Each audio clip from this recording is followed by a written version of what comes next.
নমস্কার বন্ধুরা, আপনাদের সকলকে আমার চ্যানেলে স্বাগতম। ঘরের ঠাকুর শ্রীরামচন্দ্র শ্রীমতী কিরণবালা মজুমদারের লেখা। আজ আমি আগের দিন কি পাঠ করেছিলাম ঠিক তারপর থেকে পাঠ করব। তার আগে আমার পিতামাতাকে প্রণাম জানিয়ে ও গুরুদেবের চরণে সশস্ত্র প্রণাম জানিয়ে আজকের পাঠ শুরু করছি। আর একদিনের কথা মনে পড়ে। ঠাকুর তখন আমাদের বাড়িতে। এমনিতে ঠাকুর থাকলেই লোকজন খুব বেশি হতো। শুধু প্রসাদ দিলেই কর্তা সন্তুষ্ট হতেন না। তিনি চাইতেন যারা চা খান তাদের চা দিতে হবে।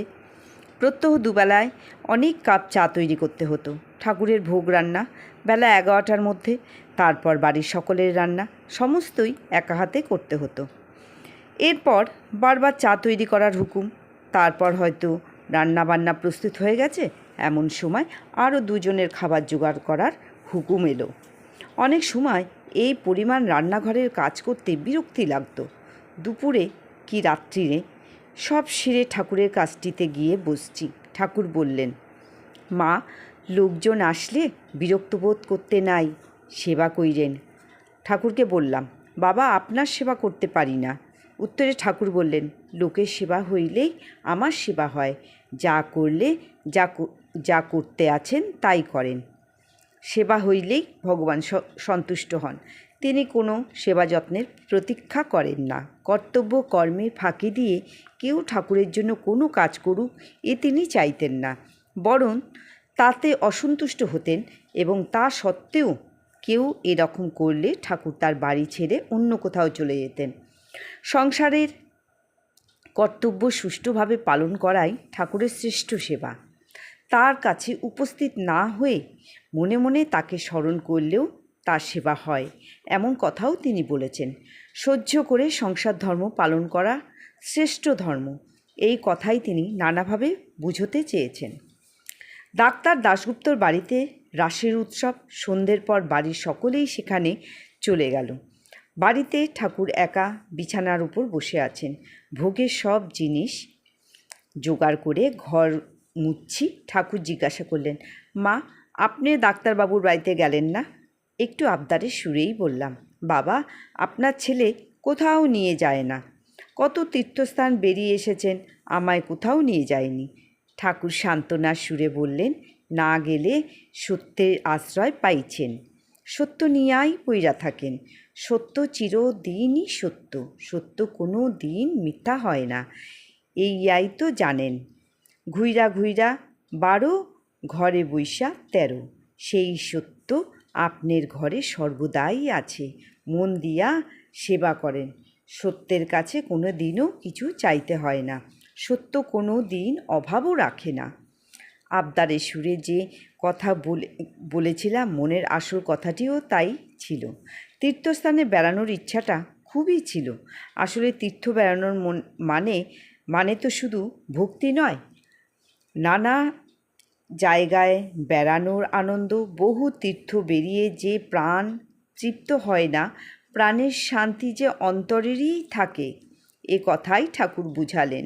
ঠাকুরের কথাই জানি না, হয়তো বা আর একটা ইঙ্গিতও ছিল।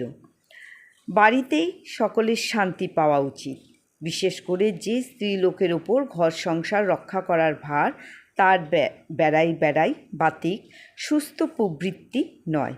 বাড়িতেই শ্রেষ্ঠ তীর্থ, সংসার ধর্মই শ্রেষ্ঠ ধর্ম। 14ই আশ্বিনের প্রতীক্ষায় বাড়ির সবাই থাকত। সত্যনারায়ণের আসন প্রতিষ্ঠার দিন। সেই দিনটা 5 জন আসতেন। সবাই মিলেমিশে বেশ আনন্দ হতো। ঠাকুরের আশ্রিত জন একান্ত আপনার জনের মতো। মনে হতো এরাই প্রকৃত আত্মীয়। আত্মার মিল তো এদেরই সঙ্গে। তাই এদের সঙ্গে তারা এমন স্বাচ্ছন্দ্যভাবে অতি অন্তরঙ্গটি হতে পারেন। এক একজনের এক কাজের ভার নিতেন। ঠাকুর ছোট বড় সবাইকে বলতেন আপনি। তাই এই আপনি বলার তাৎপর্য না বুঝে একদিন নিরিবিলি পেয়ে জিজ্ঞাসা করেছিলাম, বাবা, আমরা তো আপনার সন্তান, আমাদের কেন আপনি বলেন? ঠাকুর তার উত্তরে অতি সুমধুর স্বরে বললেন, আপনারা আমার বড়ই আপনজন, তাই আপনি বলি।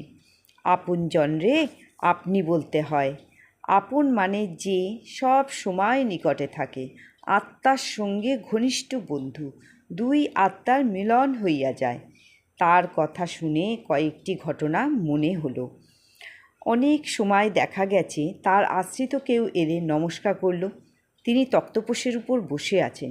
তার পাশের জায়গাটি নিজের হাতে ঝেড়ে পরিষ্কার করে আগন্তুককে সেখানেই বসতে বলতেন।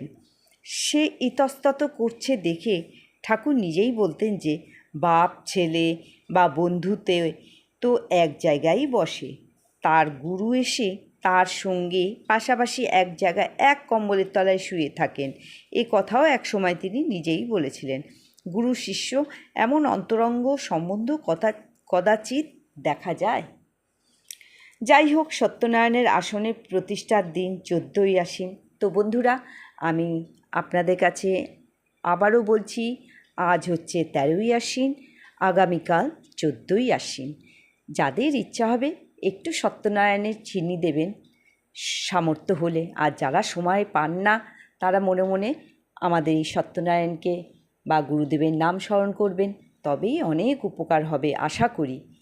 গুরুদেবের কথা তো কখনো মিথ্যা হয় না, গুরুবাক্য বাক্যই, এর ওপরে কোনো আমরা কিছুই বলতে পারি না। তো যাই হোক, সত্যনারায়ণের সেবার আসন প্রতিষ্ঠার দিন 14ই আশ্বিন। ঠাকুর নিজে মুখেই বলেছেন এই দিনটিতে আসন প্রতিষ্ঠা হয়েছে। উনি নিজেও সেই দিনটা নিজের সাধ্য অনুযায়ী জোগাড় করতেন। একবার এই তারিখে খাওয়া দাওয়ার জোগাড় একটু বেশ জোর রকমের হয়েছে।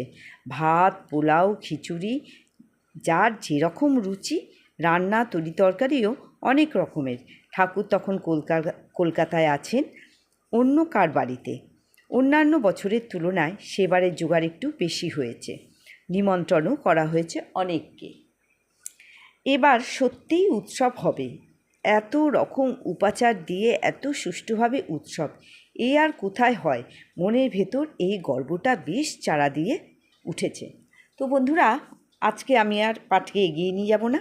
পরের দিন আবার 14ই আশ্বিন, আগামীকাল ঠিক পর থেকে পাঠ করব। তবে তার আগে এই 14ই আশ্বিন আমাদের শ্রী শ্রী গুরুদেব কী বলেছিলেন, সামান্য একটু যে যেরকম পারি একটু যেন ছিন্নি ঠাকুরকে সত্যনারায়ণের কাছে আমরা দিতে পারি। আমিও বন্ধুরা খুব বেশি কিছু করি না। এইবার আমি যেহেতু বই পাঠ করতে করতে আমার মাথায় বিশেষভাবে ঢুকলো 14ই আশ্বিন, সুতরাং আমারও ইচ্ছা আছে ঠাকুরকে শ্রী শ্রী সত্যনারায়ণের চরণে একটু সামান্য কিছু ছিন্নি ঠাকুরকে ভোগ দেব। তো আজকের মতো পাঠকে এখানেই বিরাম দিলাম। পরের দিন ঠিক পরের থেকে পাঠ করব। নমস্কার।